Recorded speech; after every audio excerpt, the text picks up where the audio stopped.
almost forgot to click the record button. That would have been embarrassing and would have meant I had to download the video from Twitch, and that would have just been annoying. Anyway, hi. Oh, jeez. Don't. Please don't.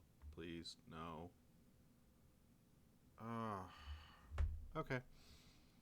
Oh, look, we're okay. All right, are we back? Okay, I think we're back. I don't know. Once again, internet hiccup. I'm gonna ignore it and roll on. So, yes, hi, Hope. Lovely to see you here. See you. Yeah, So, like, 2 weeks ago, I think. I don't know. Yeah, like 2 weeks ago, I tried streaming, had some technical difficulties, and I don't know. I was tired and frustrated and just went blah and decided, you know what? I'm going to take a break through the end of March. And so I did, and was like decided, okay, when June comes around, I'll make a decision as to what I feel like doing. I'm going to move this even closer to my face, maybe. Better? I don't know. Point the mic towards my face, sort of. Anyway. So yeah, I took the last half of March off of streaming. I've been streaming Fridays at like 9 Eastern, and it's been okay. It's been what it's been. But I don't know. Had some technical difficulties 2 weeks ago, and that combined with a bunch of other stuff got me to go, you know what? I'm gonna take a break because this is stressful, and I don't want to be dealing with stress. And this is supposed to be fun. I want to be doing fun, so I'm doing. So we're no. But anyway, in the interim, I decided, you know what? Maybe I could also like stream a little bit on Thursdays as well. Is there a stream on Thursday? I don't know. Maybe that'd help. Maybe it won't. We'll see. Or it'll be more, okay, cool, I'm streaming extra days. The alternative is I'll end up streaming extra days and feel even more annoyed and frustrated. But anyway, so I don't feel like, but I'm not going to be doing video games, at least not right now. So tonight, I'm going to be doing, take a look at this, the preview material for Tales of the Valiant, which is Cobalt Press's upcoming release, TTRPG. So, okay, I guess quick primer. If you aren't keeping, for possible people who may be watching this later digging, but either watching this later or who maybe aren't in the tabletop creator scene. So quick background. Early this year, like January, like within 2 weeks into January, some news came out regarding Wizards of the Coast and some stuff they were doing with their new, as part of the release of the new whatever next version of D&D, they also decided, hey, maybe it's time to update the OGL, the Open Game License, because that's been around for about 20 plus years. So maybe it's time to update that and update some of the language. And that's fair. I think that's fair. These legal documents and whatnot, they have to be, these kinds of things, they need to be updated occasionally. Like, case in point, like the writer strike going on currently. Part of that, I think, has to do, like, the last time there was a writer strike was back in 2007. That was like 15 years ago. And like, at the time when they worked out that deal, the new deal for writers in Hollywood at the time, that like streaming stuff wasn't a big thing. Streaming apparently was like, okay, people uploading clips to YouTube, which was not even owned by Google at the time. Yikes. Don't you feel old if you know that? Don't you just feel old? Yeesh. But, now most people watch their shows via streaming. So it's like, hey, maybe we should be getting, or technology changes, culture changes, we need to adjust the legal stuff to reflect that, and that's fine.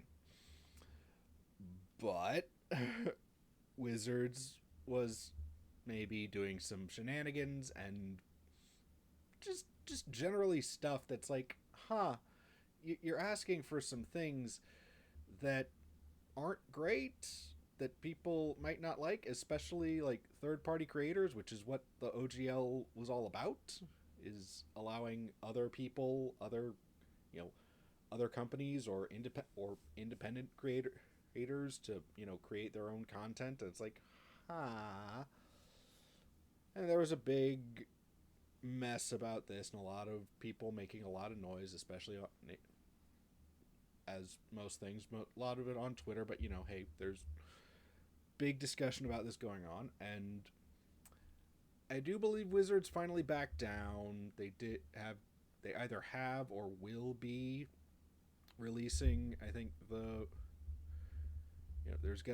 there will be like an updated OGL, but they're also going to keep the original, maybe. I don't know. I also think they're releasing the 5e SRD system reference documents into Creative Commons, which means that people can now use anything in that rather extensive document for free with, no need to worry about anything. But anyway, as a result of all of this mess, it was a very weird, crazy time, especially if you're like not enmeshed in this. Even if you're like, I feel like I'm only kind of on the periphery. Like I'm really into gaming, but I'm not like reading blogs and scrolling through Twitter and whatnot. I'm mostly like waiting for other people to talk about this and explain what the hell's going on. But as part of this, some things happened. I know. Let's see. I believe Paizo, who makes Pathfinder, teamed up with some other companies like Cobalt Press, who we'll be talking about in a minute, and I think Goodman Games, who I think does. Goodman Games makes what is it? Dungeon Crawl Classics. They're several other companies decided to get together. Other, much smaller but still relatively large, known entities in the TTRPG space decided to kind of get together, and they have created their own new license. Maybe, I don't know. I haven't really looked at it. I'm admittedly somewhat skeptical about, trust. I feel like the lesson to be learned from the whole OGL debacle was, hey, maybe don't trust companies to, the companies are not on your side necessarily. Don't trust that they will abide by these rules until it suits them, as long as it suits them. And when it stops suiting them, they will not do it. But that's a whole other thing. But the big thing I think that a lot of people learned was, or at least some companies seem to learn, was, hey, yeah, if you want to keep creating content, it might be a good idea to have your own in-house game. It might be a good idea to have your own in-house system, which is what we'll be looking at. We're going to be, and I know MCDM, at the Matt Colville's company, MCDM, they're definitely developing their own game, which who knows when that's going to be coming out. I think Free League has released a number of system reference documents for their system, I like what is it? I don't know. For their systems, I don't remember the names of the systems exactly, but it's they've released stuff. They're going to be releasing some more stuff for other games. But anyway, but and yeah, I think I believe this is also probably kind of why Critical Role the folks over at Critical Role have released their own little kind of Blades in the Dark, powered by the Apocalypse style mechanic game, Candela Obscura. They just started streaming this past week, but anyway, it's that has something to do with the whole OGL debacle. But again, sorry. Moving on. Already wasted like 15 minutes talking about this. Okay. So Tales of the Valiant. Tales of the Valiant is an upcoming game from Cobalt Press. I believe the general idea is that it's supposed to be compatible with 5th edition, backward compatible with 5e, which is really good for them, or which is really important for them because, well, oh geez, what did I do? Oh no. Okay. Hey? Hold on. It would be very important for Cobalt Press to have, if they're going to be making their own in-house game, it would be very important for them to have it be backwards compatible with 5th edition, with D&D 5e, because up until now, that's a lot of their what they've been putting out. Like, yeah, Cobalt Press, they make a lot of, they have and are making a lot, they make a lot of 5e content, so having all their content, being able to continue to sell all their old books with with this new system that they're building is probably pretty important to them. And they and if you're really curious, sorry, I probably should have had this ready to go beforehand, and yep, okay, cool. All right. They have launched like this past Wednesday, like not yesterday Wednesday, but last week Wednesday. They have launched a Kickstarter, and I believe it has been successfully funded already. So, hey, Valerie, yay! Yes, poking your head in, cool. Oh, come on. Log in. Yes.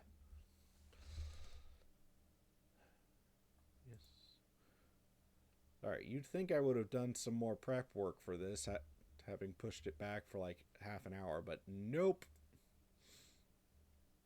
I did not. Yep. That is fine. Lurk away. But oh, that's neat. Oh gosh. All right. So anyway, yeah. So Tales of the Valiant. Cobalt Press did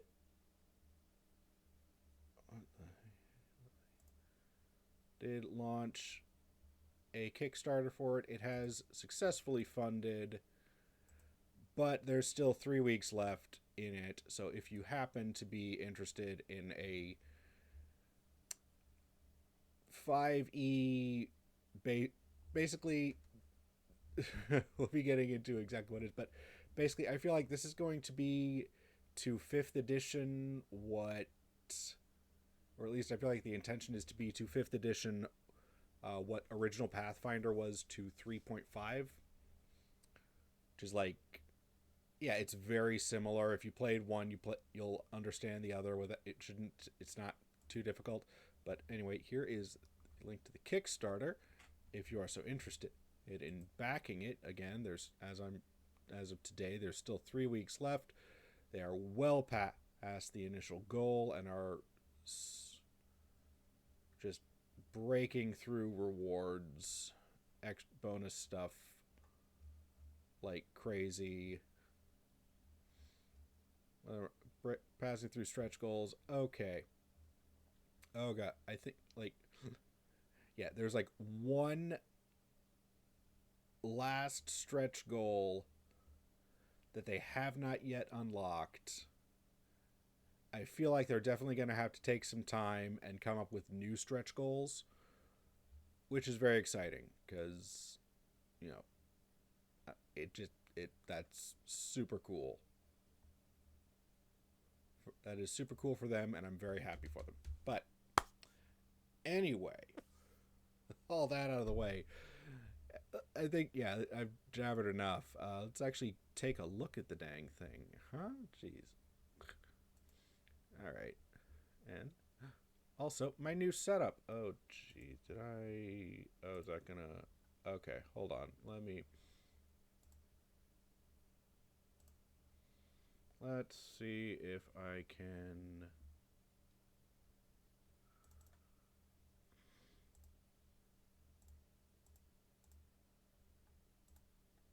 Okay.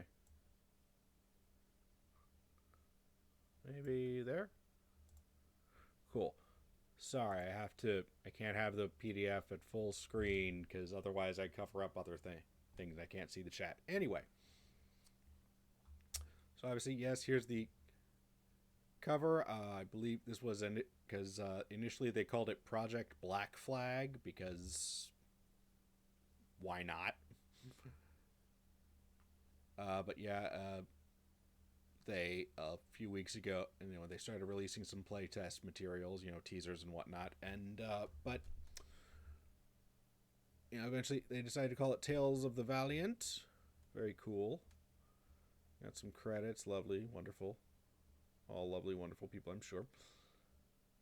Uh, I believe, yeah, and yeah, this is obviously the. Whoops. Hey, what? Blah, blah. There we are. See, this is the. I.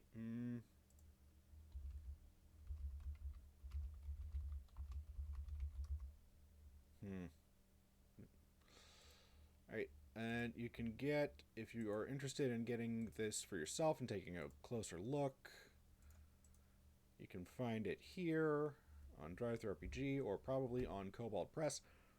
And also, sorry, didn't mention this. Hey, hello. Oh, we're finally getting into things, and I have my new streaming game set up, kind of, sort of. I don't know. No, I wanted a slightly different look to things. So anyway, Tales of the Valiant. Scroll up if you want the links to the Kickstarter or where you can get the preview for yourself. And let's actually just get digging in. Yeah. Hey, yes, obviously basics. If you've played any RPG within the past several decades, just, yeah, we're gonna skip it. Okay, preview. Okay, so apparently, I don't know. So apparently I'm unclear on whether Tales of the Valiant is like a specific setting or if it, because they also call it core fantasy role playing. I'm not 100% sure which is which. I think maybe core fantasy is more like the system, whereas and Tales of the Valiant is like a setting or what, not within the system. Anyway, uh, whatever you got basic. Hey, here's what we expect in anything using this system. I suppose these rules. I don't know. Anyway, let's getting on to the important stuff. That's fine. Yes. Okay, Hope. That's fine. Lurk away. All right. So I like that when they're doing this. Again, this came out like a week ago, and I did read through it. and but but and I played with it a little bit. It was kind of hard to do some stuff over the weekend because I was busy at MomoCon, and I'm just still kind of recover on the. I think I'm like on the final edge of a really bad case of con crud. So anyway, all right. So creating character, I like that they recommend picking a class first, because let's be honest, class is what you're really thinking about before anything else. More so than anything else, you're thinking, okay, what class am I going to play? Not so much, am I going to play a dwarf? Am I going to play an elf? Am I going to play dragon person? Whatever. It's like, no.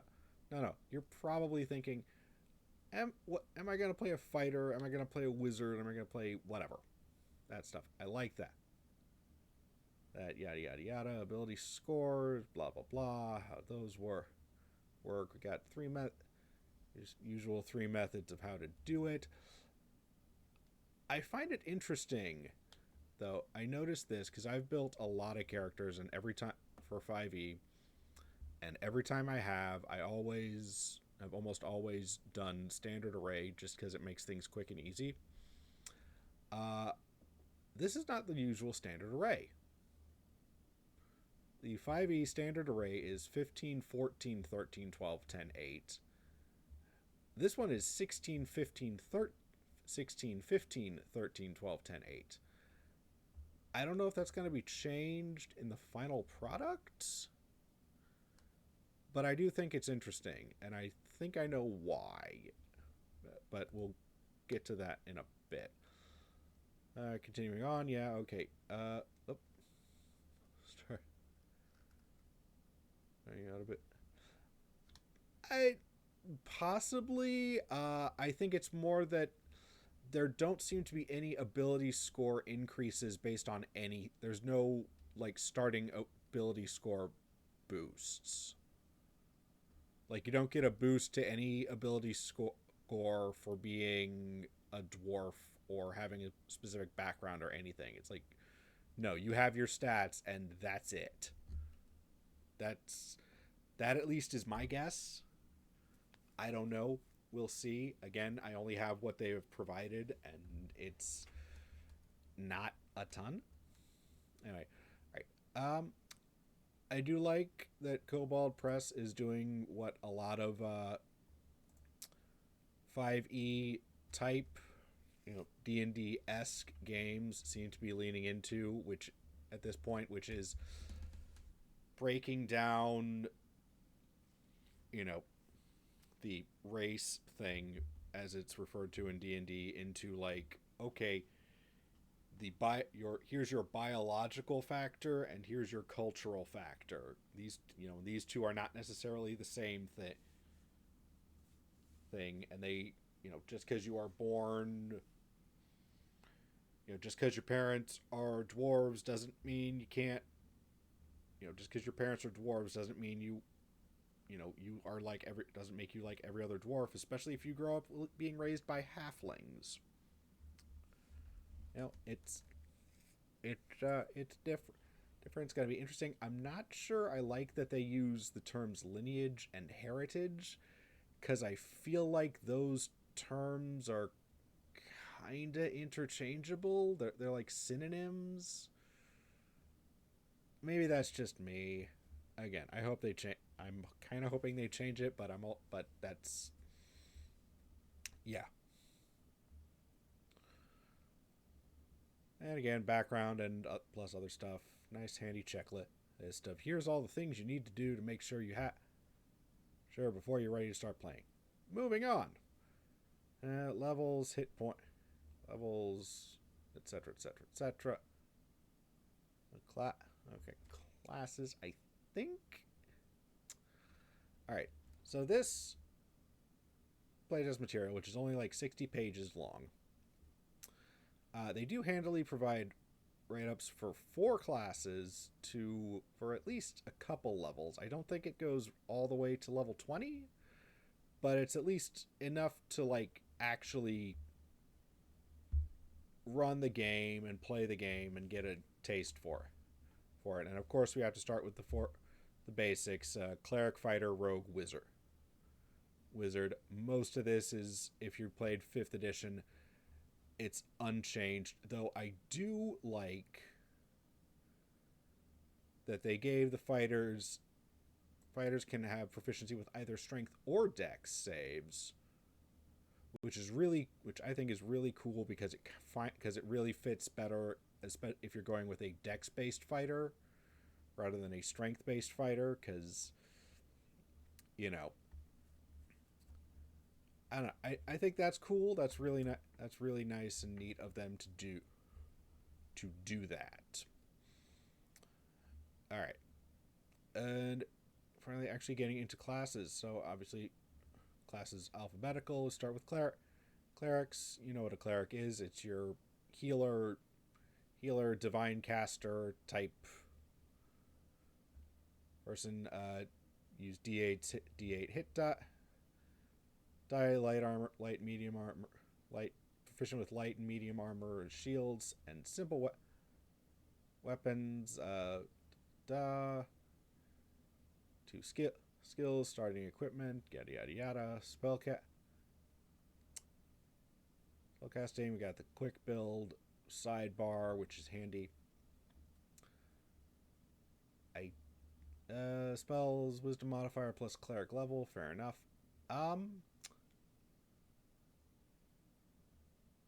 Something I do think, like, they have broken off spells. We'll get to this later, but they have broken off some spells. There are certain spells that are now classified as rituals, which is like seems to basically be anything that actually that is impractical to cast in combat, mostly because like it would probably take too much time, and that so breaking that off, and that does not necessarily count against your spells prepared. So you don't, you know, I think one of them is like prayer of healing. Like I think prayer of healing takes like several minutes to cast, and it's like, okay, instead of having to, and in vanilla 5e having that prepared means you're taking 10 minutes.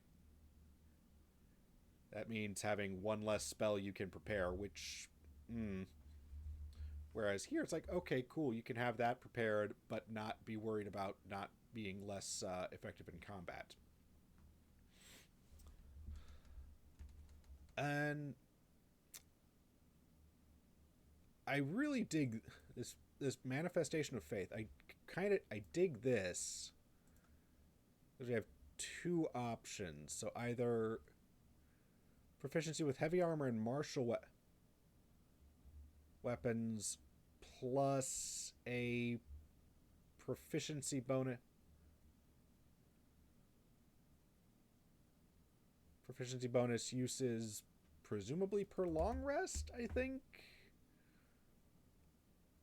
of extra damage on a hit, or alternatively, manifestation of miracles, adding.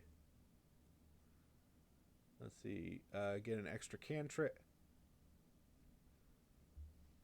and you can add proficiency bonus to damage from your divine cantrips, which we'll get into that in a bit. But and I do like that down at the bottom they kind of explain, here are the things we've changed for the cleric, which is especially nice from a if you're into like designing stuff. So like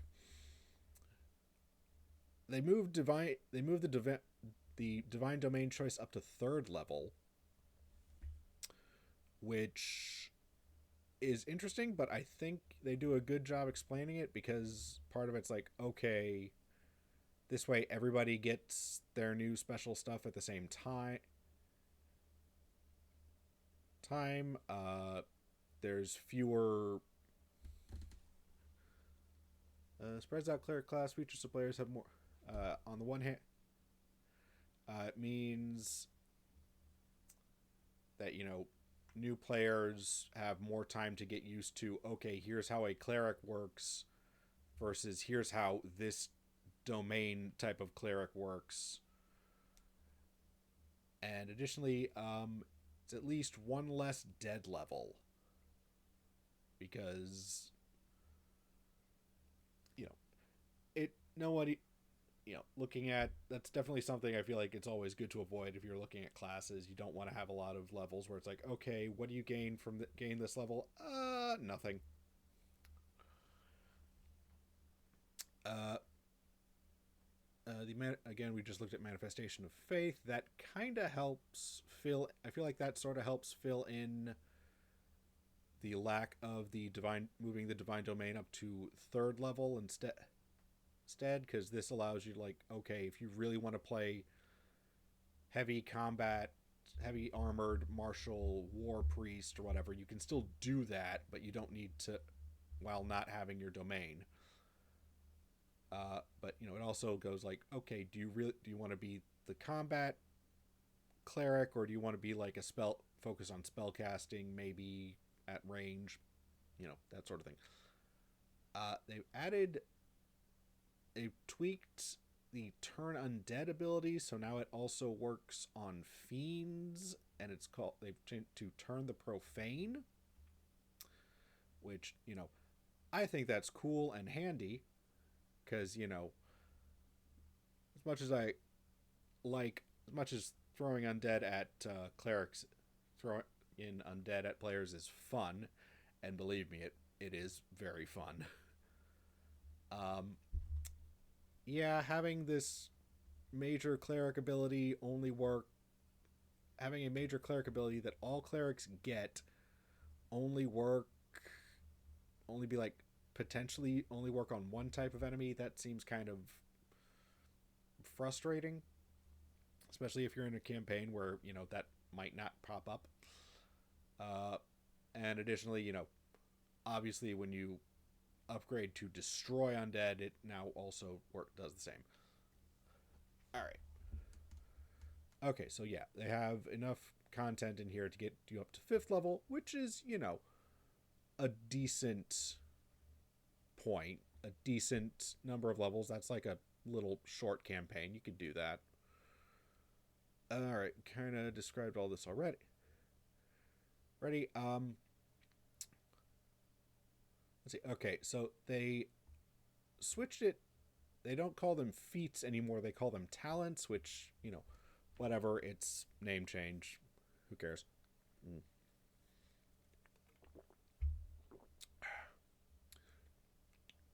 See, I think they provide 2 domains as an example. We've got the life domain, which I believe is pretty much unchanged. The options have very much not changed. Extra free spells look to be the same. You have the preserve life channel divinity option, which love talent. Generally, it has a connotation of like intrinsicness that aren't my favorite. I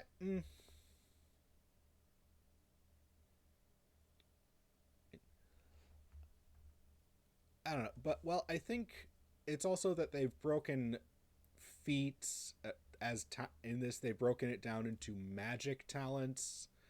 There's like 3 different types. We'll get to that in a bit.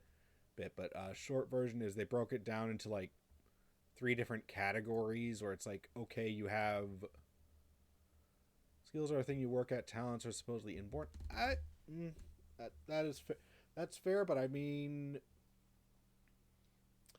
I don't know if using the term feat is necessarily better. I don't know. Especially, so I don't know. Admittedly, then, well, counter. I like, there's the talent, but yeah, I guess talent show kind of. You still have to practice, and you still have to be, but I can see your point, and I don't know. Again, this is like they just released this stuff, so who knows? They might change the language around, and we can't call them. Yeah, yeah. It's like, well, we can't call them skills because skills are a different thing. We already use skills. We need a term for this, and maybe not call them feats. So we'll call them talents, I guess. Hey Mur, we're looking at those from recently. 90% of making new rule set is naming stuff. Yes, that sounds about right. So right, we're looking at Tales of the Valiant, which is Cobalt Press's answer to Wizards of the Coast being weird earlier this year with OGL stuff, and it's basically going to be their kind of takeoff on 5e, kind of like how original Pathfinder was a branching off of 3rd edition. Anyway, just getting into classes right now, but we're finishing up a look at clerics. So War Domain, I think again,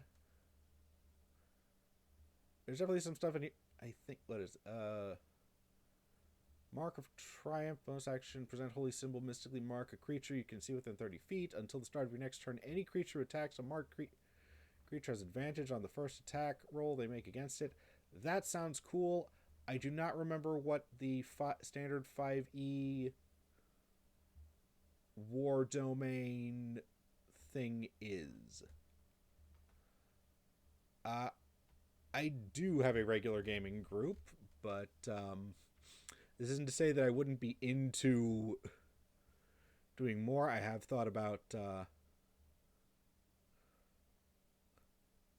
I have the I actually have the Dragon Age RPG. I bought that. I actually, huge nerd that I am. I actually bought the boxed sets when those were coming out. Like before there was like the one big official rule book. They released a couple of box sets, like box sets, and it was really weird. But yeah, so yeah, the Dragon Age RPG is definitely something, and I might, if this takes off, I might actually take a look at that later on. But right now we're doing Tales of the Valiant. Yeah, okay, so that's cleric. They do give a thing about hey, what if my god doesn't have my domain? And it's like, gods are complicated. It's really okay if your domain it doesn't quite. It's really okay if your domain, the domain you want, doesn't necessarily line up. Got for Christmas a few years ago, so amused that there are many different flavors of Anders, the innocent healer, the kitten owner. I think justice. I want to be a campaign of all Anders. That sounds dangerous. That sounds scary. Or adorable. I mean, as long as we don't have moody Anders, I think we'll be okay. And Valerie, if you don't know who Anders is, we'll be getting to that.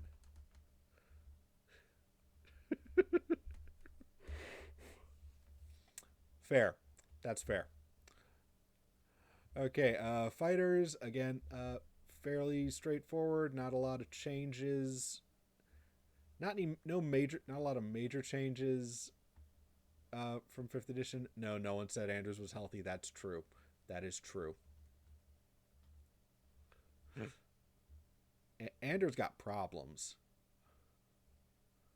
All right? There's no denying that. There's no denying that Anders got problems. So anyway, Tales of the Valiant, Fighter. I think the only thing... I'm going to be kitten owner Anders. Yes. All right, so the only thing that I think is different is this last stand, which I believe is replacing Second Wind. So instead, your Take damage that would reduce your hit points to less than half your hit point max. You're spending a reaction instead of a bonus action, and you're to roll hit dice up to your proficiency bonus. And it's hit. You roll the dice plus your con. I don't know. Find someone who actually wants to be bat guano collecting Anders. Ugh. What's the opposite of dibs? Not it. Not it. No. No. Someone else can be bat guano Anders. Anyway. Okay. So that's something. I believe. Okay. Yeah. They also don't have fighting styles.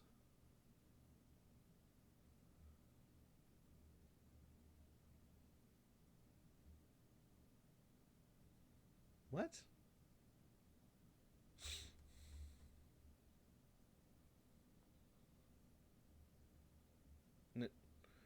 We're not talking about the Dragon Age game. Yes, there's a... No, that's that's a core part of Dragon Age 2. It's a core part of the game. It's in Act 3. Come on.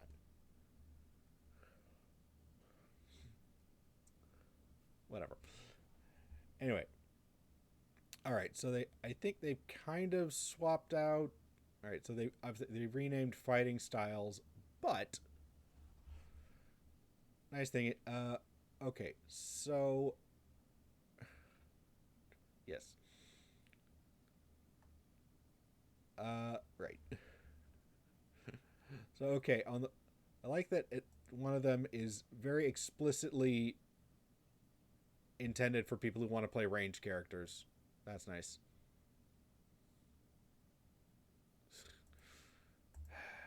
Yeah, well...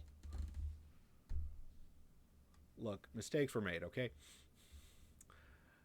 Let's see. I think some stuff... okay, Quick Strike is... Let's see. Once return after you take attack action and attack with a light melee weapon. Holding one hand, you can make an attack with a different light melee weapon. You're holding in the other hand, you don't add your ability...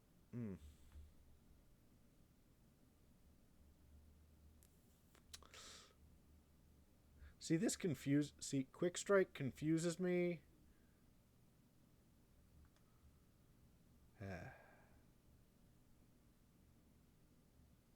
Tell me the range... Okay.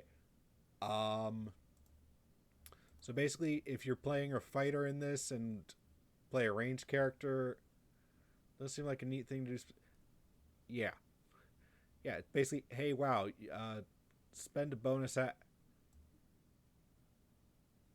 action, deal extra damage to a target. Or, no. Double your proficiency bonus for the first attack roll. Okay. You're taking a second, so you get to add a bonus to the odds of attacking with hitting with a ranged weapon. It's nice. It's nice. It's handy. It's, you know what? Yeah, you're a fighter who has decided to specialize in using a bow. You should be able to do a thing that makes the bow better, makes you more likely to hit with the bow. Anyway, Quick Strike. I'm kind of confused about this because the wording seems to imply that two-weapon fighting is no longer a thing. And that raises questions for me because, like, wait, what? I don't know. Or they're handling it differently. I'm not sure. Guard is basically, it's the shield protection whatever thing, though I do like that they specify that, okay, the enemy, you actually have an enemy within 5 feet and the enemy has disadvantage against attacking you or an ally within 5 feet of you. So, handy if you're one of those people who likes to get up close and personal, and do the sword and board. And wind up is Attack target before the end of the turn. Yeah, okay. Wind up is basically aim, but for big honking melee weapons. Handy. Action surge, I'm pretty sure, is the same. Discipline, okay. And subclasses. Okay, Spellblade looks very much like it's the Eldritch Knight. It's spellcasty sword person. You know. Uh, Again, I think they do impose a limit on the spells you can learn, which kind of bugs me. Like, I get why they want to specify, okay, has to be these two types of spells is your main focus, but I don't know, it annoys me. It feels kind of weird and restrictive. Enchant weapon I think is a little better than what you get with from the Eldritch Knight, because it gives you it gives you a bonus to attack and damage, which is nice. That's just cool.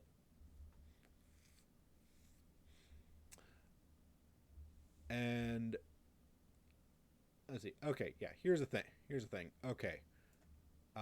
So normally fighters, we spoke earlier. The talents, they're broken down into two different lists. So apparently, if you go with the Spellblade, you can now take magic talent in addition to martial talents, which is neat. And Weapon Master seems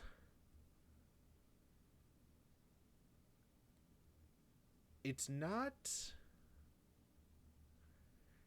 exactly Battle Master, but it's very yeah, Spellblades are very cool, but you know, it's I feel like they can be kind of iffy.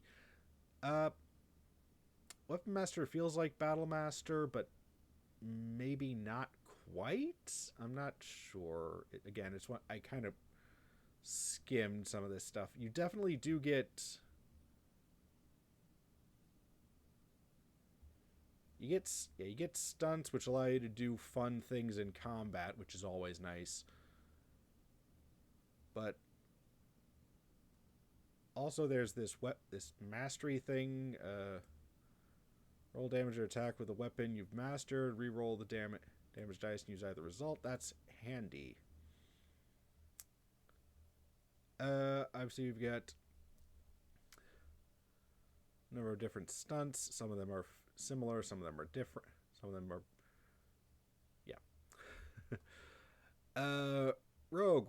We're past the halfway point in classes. Rogue again. Not much has changed. Not much changed from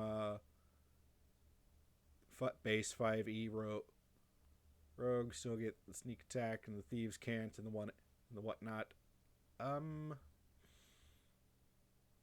Yeah, I don't honestly think base rogues haven't really changed like at all. Which I guess, hey, if it ain't broke. But the rogue subclasses, I'm a little upset that the enforcer is basically just the assassin. It seems kind of like the assassin, basically. It's like, okay, we have the advantage on attack. Yeah. Advantage on attack rolls in combat in the first round against creatures that haven't gone. This free weapon attack on if you drop a creature to 0 hit points, that's kind of handy. Kind of nice. And access to the martial and technical talents, because I think rogues are normally restricted to technical talents, so now they get martial stuff. That's cool. I really want a rogue. Something I've wanted for a little while is a rogue class that can use those weapons that aren't a rogue class that doesn't necessarily have to stick to using finesse weapons. That doesn't have to, that that you can do, just like people who want to have a dex based fighter. Maybe we want to have a strength focused rogue, or at least a rogue who isn't entirely dependent on dex. Like I want a rogue that's just like the big guy who hits things. That kind of rogue. And I, looking at the name Enforcer, it's like, okay, that sounds really good, but no, that's not it. Arg. Thief, I think, is basically unchanged from base 5e. Like, they don't even get, there's literally no change here. And last class for the preview is Wizards. Wizards, they remain largely unchanged. Well, again, some changes, some interesting, fun changes, but we'll get to those. Again, we have regular spells and rituals for basically anything that takes longer than 6 seconds to cast, which is handy. Still have Arcane Recovery, that's good. Magic Sense, that's nice. I don't think, let's see, 30 feet, magic effect, results on ongoing spell, you learn the school. So yeah, it's basically you get a rogue who hits things is more like a ranger. Well, I mean, like, rogue who sneaks up, but I feel like rangers are a little too much nature based. I want the rogue who kind of sneaks up and, like, knocks people out.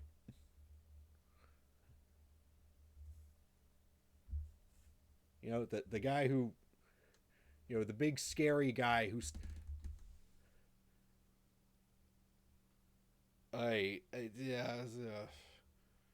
druid rogue. I don't know. Ranger's like a druid rogue, kind of, maybe. I don't know. It's a whole thing. But all right, so it looks like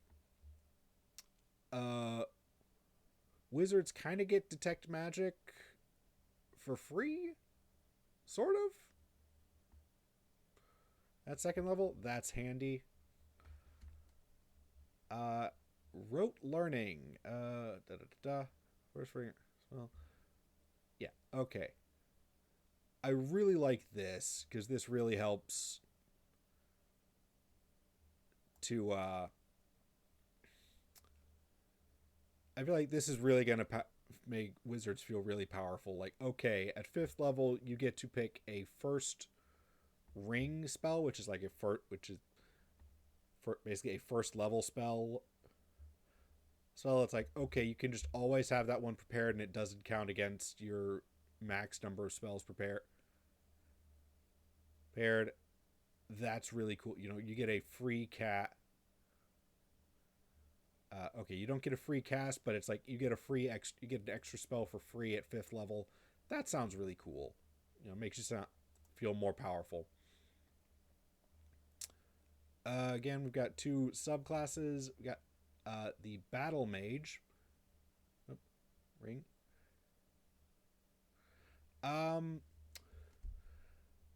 So okay. They changed. So with the ring stuff, would get into this with spellcasting, but okay. Short version is they tweaked the language to make it clearer. So it's no longer a first level spell, it's a first ring spell. It's like first, second, third, fourth, fifth ring. So like, okay, you have access. So like, right, you're not, you hit second level, but you don't get access to, we don't confuse character level with spell level, because, that is potentially confusing. So now it's ring. Yes, you are now a tree, basically. Sort of. Rings on fingers are circles of magic in Dragon Age. Yeah. No, because the circle of magic is literal. Well, I don't know.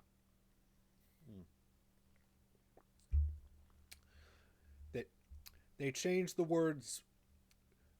When we're talking about spells, it's now rings instead of levels. That is the extent of the change.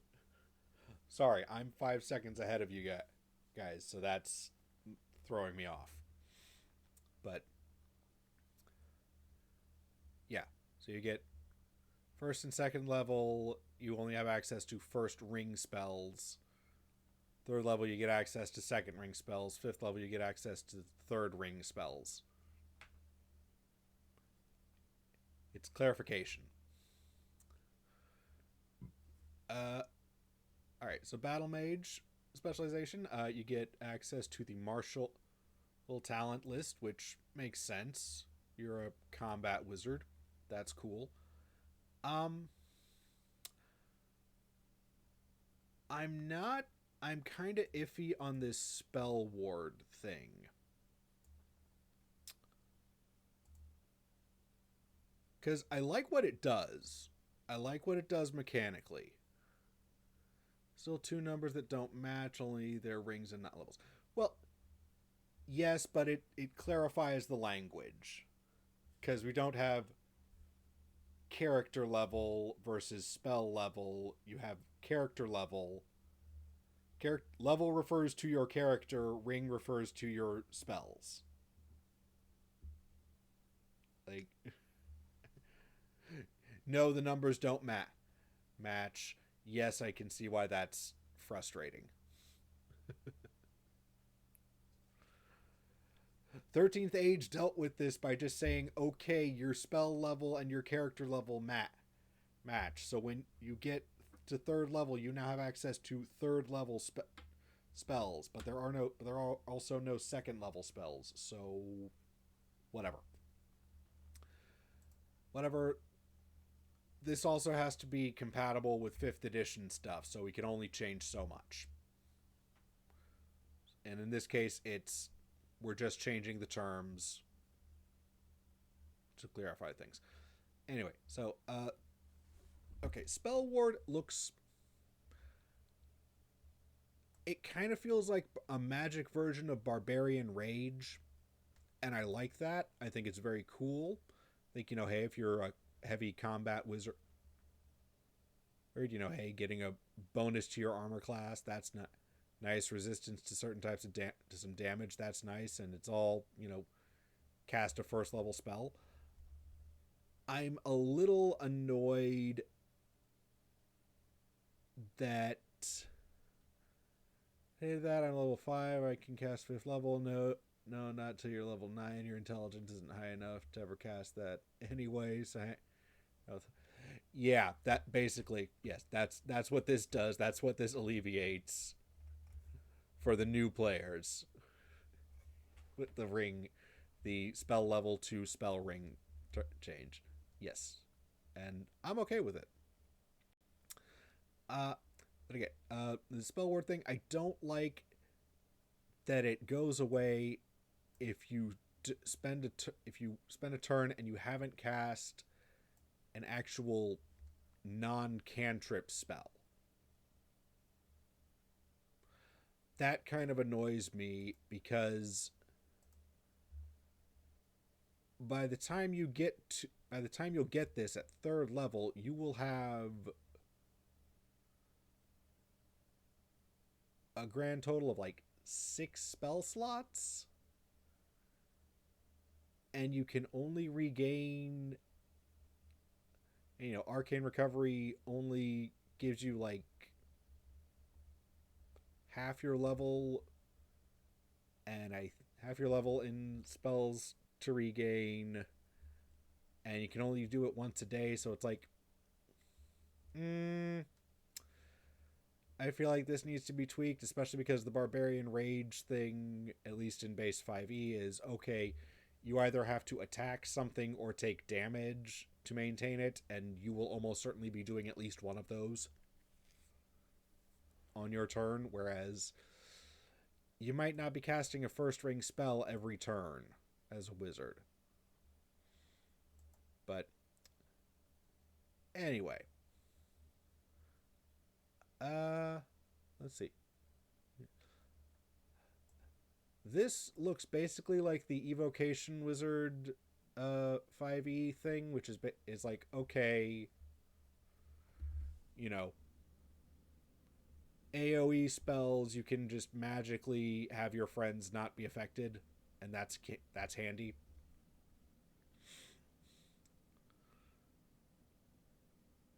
I understand they put a limit. They're putting a limit on it. That's fine. You're making allies immune to damage from a spell. That's sure. Why not? Uh, Cantrip Adept is the other one that seems to be. Let's see. Arcane Alacrity. Change the casting time of a cantrip to a bonus action. Number of times equal to your proficiency bonus. Every gain uses when you finish a long rest. That's kind of handy, I guess, if you want to do that. And you also gain an additional 2 cantrips, so I guess that's cool? Maybe? I don't know. Anyway, geez, wow. Going a bit later than I thought. Oof. Will we actually be able to get through all of this? Probably not, but let's at least get through the lineage and heritage, maybe, stuff. And if this works out, if I don't still have stuff left to do, we can come back next week and talk more. Okay, so for those who weren't here when we started, Cold Press, they're breaking down the race thing into biology, which is lineage, and heritage, which is culture. Which is, that's nice. That's neat. They include a couple lineages, some of them fairly familiar. At least Beastkin, the Beastkin lineage. I don't. Again, I'm kind of skimming over a lot of this stuff. Beastkin apparently is like, here you're seemingly part human, part some kind of animal. You're part one thing and part some animal. It's weird, but yeah. Okay. Odd, but sure. I guess if we want to, there's some people who want to do that. That sounds fine. Let these folks live their best life. All right, proficiency with perception or survival, handy. Natural weapons, that's nice.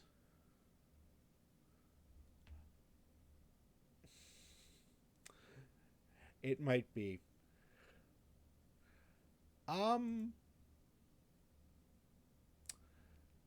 They might be some furries. I don't know. We do have the natural adaptation, which you pick one of these things you get it, so you can either have wings that kind of work,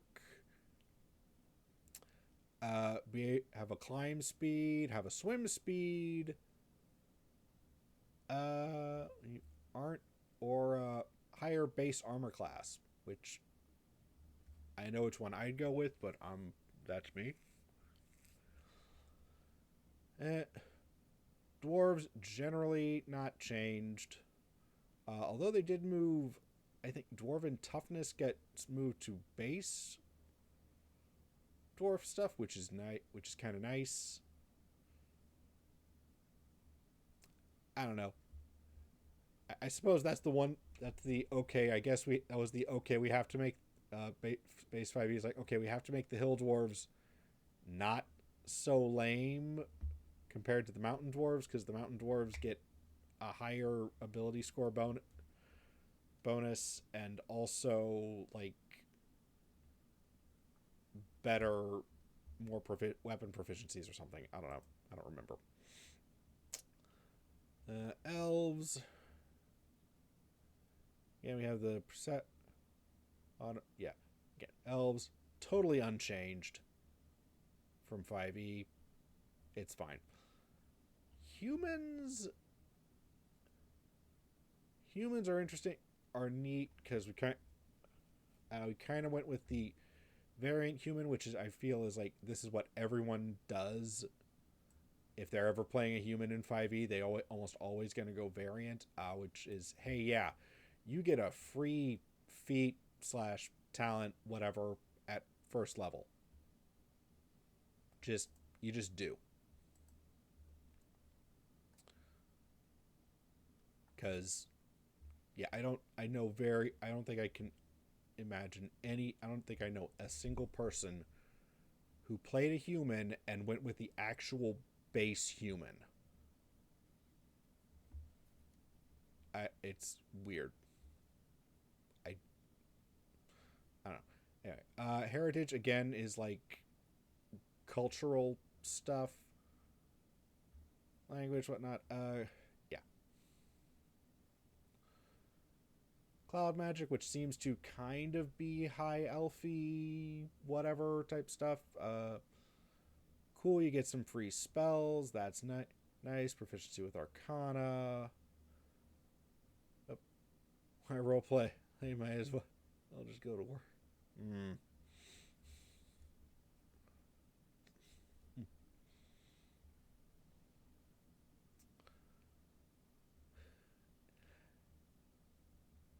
Anyway, cosmopolitan, which seems to be, you know, urban, whatever. You grew up in a city. Good for you. You know how to like actually get some small bonuses when in you're used to that city living stuff. You maybe humans are boring. I want that is true. That is fair. Yeah.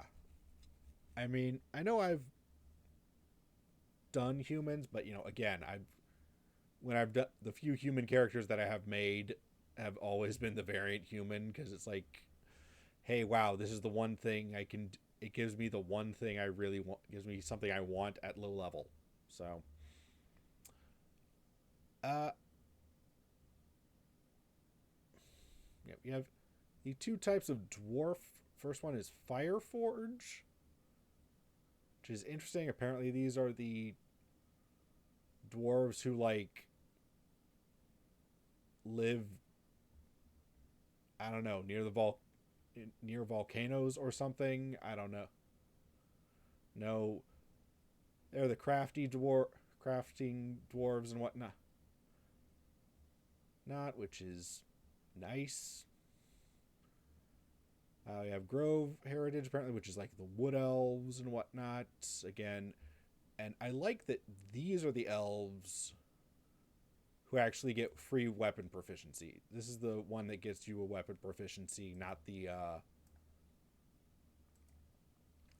cloud heritage. That's so it's like okay, cool. Here, so we have the magicy elves are the cloud elves, and the fighty elves are the grove elves. That's at least interesting, I suppose. Nomadic.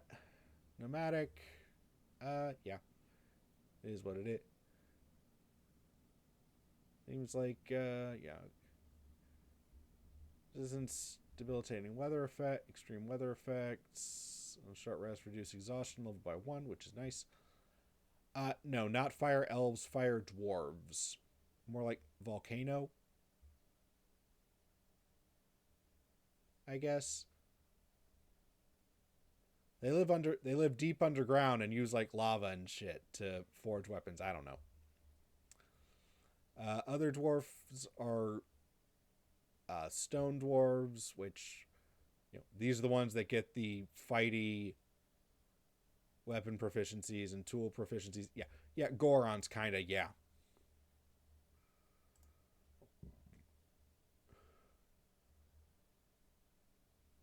And yeah, the Slayer and Wildlands. I think these are supposed to be beast, whatever.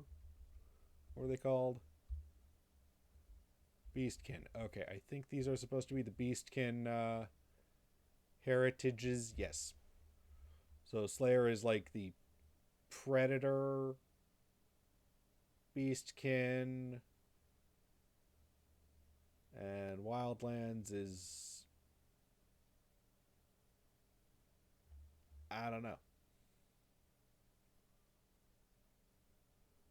You're living the very pastoral life of a, I don't know, wandering nomadic shepherds or something. I don't know. No, not the werewolves.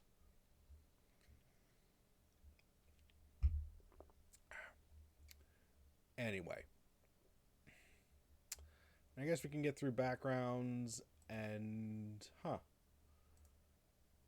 backgrounds. We've already kind of covered spellcasting. There's not a huge lot of. We've already kind of covered that already, but all right. Can get done with that in about 15 minutes, and then I'm probably going to call it a night because I have work in the morning, unlike on Fridays. Anyway, backgrounds again give you some proficiencies and whatnot. And they also, I like this. They give you a talent, so you get to. So you'll always start off with at least one talent. What if I want to be a werewolf, though? Well, that sounds like something you're going to have to talk to your GM about. Anyway, adherent, I think this is basically the yes, acolyte, you grew up, you were training to be a member of the clergy and then became an adventurer for reasons. Most of this stuff is similar, but hey, here's 3 talents you get to pick, which are nice. You're the best werewolf you can be the werewolf you want to see in the world. Indeed. Yeah, so backgrounds. Okay, obviously we have adherent, outcast, scholar. Again, most of these are largely unchanged. I need so many cops. All right. Yes, right. In Minecraft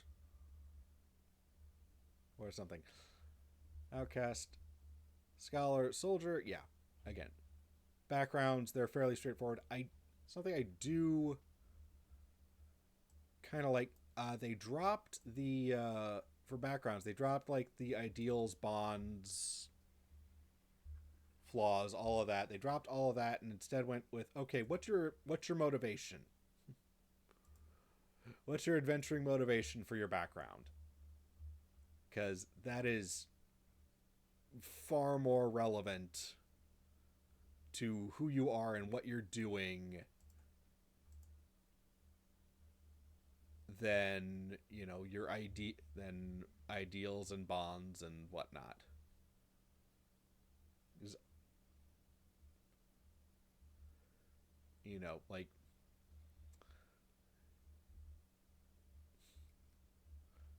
Like, let me see. Soldier background. Adventuring is a way to support myself after being dishonorably discharged from service. That sounds way more interesting than I'm pretty sure anything in the tables for the soldier background in base 5e. It just is. That's like that just has a hook right there. Like, oh, okay, you were dishonorably discharged. Okay, what did you do? Did you do it or did you not do it? Ooh, yeah, I know. Like, are you doing this A team thing? What's going on?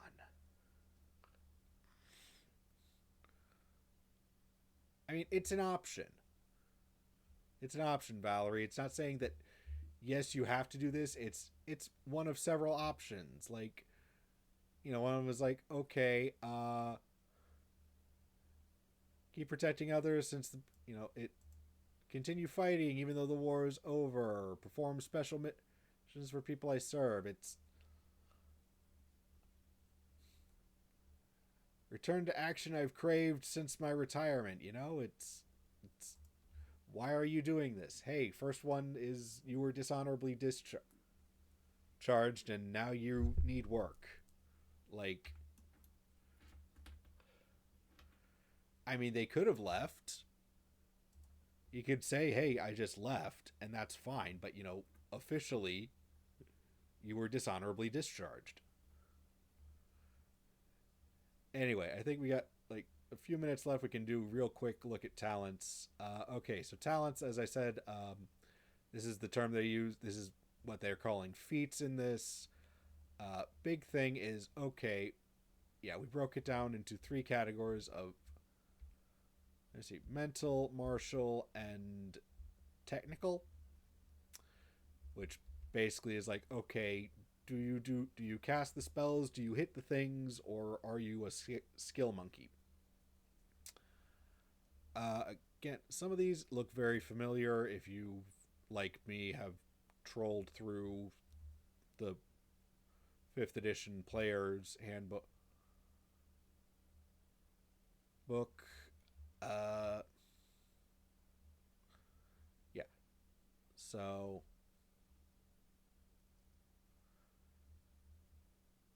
yeah. Again, most of this stuff seems fairly familiar. It's not too, or it's familiar enough that you'll get it if you know what, if you have played 5th edition before. Technology master use of complex ranged weapons. Okay.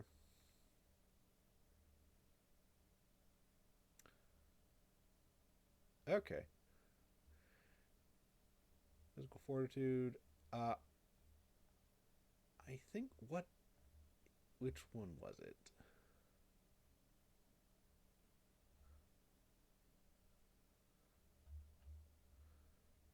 Okay, right. I think it was combat conditioning. Combat conditioning. This is. I like this because this is like toughness, but better. Because I think toughness in 5e is like, okay, you get one extra hit points. This one gives you two.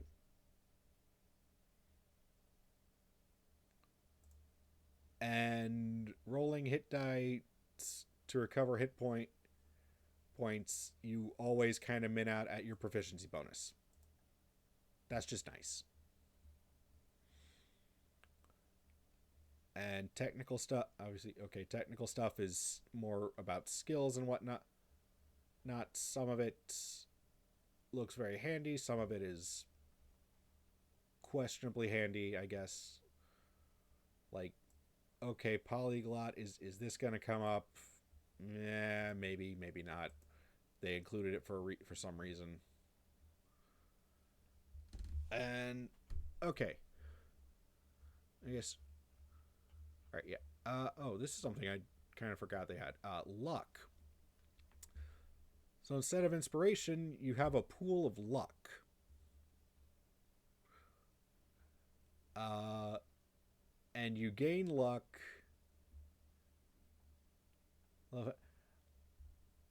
Yeah, but that requires.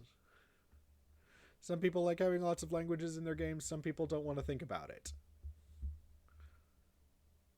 It is a situationally useful ability. Let's just say that. Anyway, so yeah, luck. All right. You start with 0. 0, you get luck. If you fail an attack roll or a save, you can be awarded a point of luck by the GM because you did something cool. Or hey, you survived something. You did something really cool, important story wise. That's cool. But you can only have up to 5 luck points. So if you have 5 and you do and something happens that would get you 6, well, now you roll a d4 and your luck goes down. So this is your okay, you got it, spend it. And you can apparently use it. Let's see. Spend luck points to add. You can add them to a d20 roll. You can spend 3 to just make it just re-roll in general. So again, it's like inspiration, but a little more common and with much more encouragement to use it. Again, final thing, spellcasting. Again, it's about the same, but okay, we've changed levels to rings. We broke it. Divine Magic is in the divine circle of stuff. There is.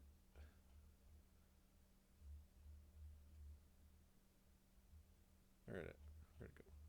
Okay, we have, yeah. Okay, we have arcane. We have divine. There's going to be primordial and weird when they release more material. We'll see what's in those. I'm sure they've released some stuff in previous playtests, but I forgot what it is and didn't look for it. Yada yada yada. Rituals. Da da da da da. Okay, and here's explaining spells and some lists. So, like, let's see, what level was Prayer of Healing? Oh, Prayer of Healing is still a spell, but okay, Augury and Gentle Repose are now rituals. I think. Okay, yeah, Alarm, Identify, Unseen Servant. Those are all rituals. That's nice. That's handy. They have a couple of spells in here. Not a lot, and some monsters, but we're not going to get into monsters. So, but that's, yeah. Okay. So yeah, that's Tales of the Valiant. At least what has been released of it so far. I'm gonna say this. In general, I kind of like it. Admittedly, it is very much. Again, we're taking 5th edition and tweaking it a little bit, and here's what we've got. And as far as that goes, sure. Hey, it's good. It's solid. It works. You know, if you're one of those people who's like, this is definitely targeted at a very specific group of people, namely people who are like, okay, well, Wizards is making a new edition. I like playing 5th edition. I maybe want to continue playing 5th edition, but they're no longer producing content. Well, here's maybe something that will work for you instead. So, again, I like it. I think it looks pretty good. I think if things continue the way they are, unless I might, as someone who actually has created and potentially might go and continue to create RPG content. I have published stuff. I have made stuff. There's links on my website and whatnot. I'm on DM's Guild. Hey, I might switch over to creating for this because it's familiar enough that I don't feel like I'd need to tweak too much, but also I don't have to worry about Wizards of the Coast pulling some really nasty stuff. So, it's nice. I like it. Maybe I'll give it a try. I backed it at a high enough level that I will have much stuff to use when I get. I will be able to run this for my group if they are so inclined to play it. So, yeah. And so, yeah, thanks to everybody who showed up. Thank you, Val and Mur, for being very active in chat. That's always very nice. But like I said, I have work in the morning, so I need to be heading to bed. But for right now, let's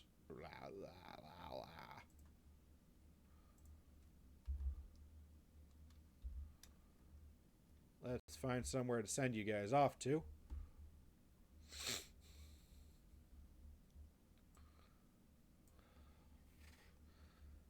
And let's find somebody to raid. Gee. Oh, wow. Huh.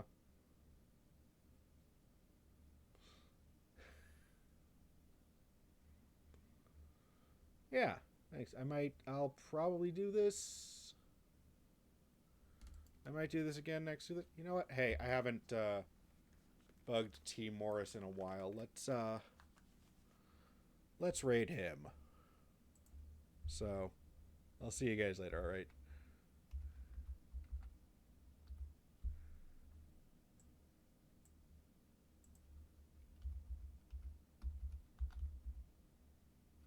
Alright.